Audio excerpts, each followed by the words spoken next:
Welcome to the Salmon Runs YouTube. Enjoy the video.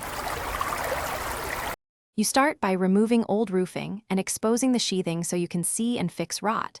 This is crucial because metal needs a flat, stable substrate. Once done, measure lengths and pitch precisely. Mark panel layout from centerline to avoid narrow edge cuts. Make the first rip cuts on panels with a metal shear. Wear ear and eye protection.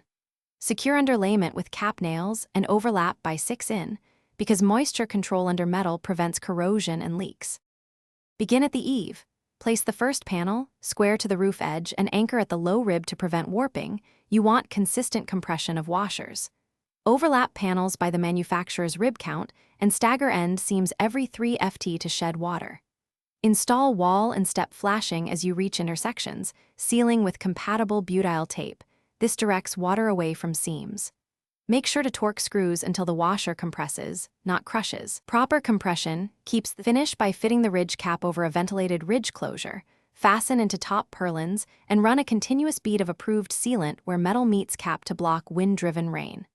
After installation, walk the roof checking fasteners and flashings, retorque washers and replace any damaged panels.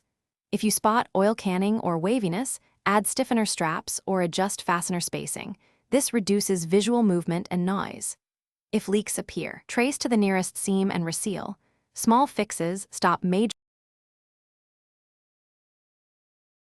Thanks for watching. Consider subscribing if we helped you.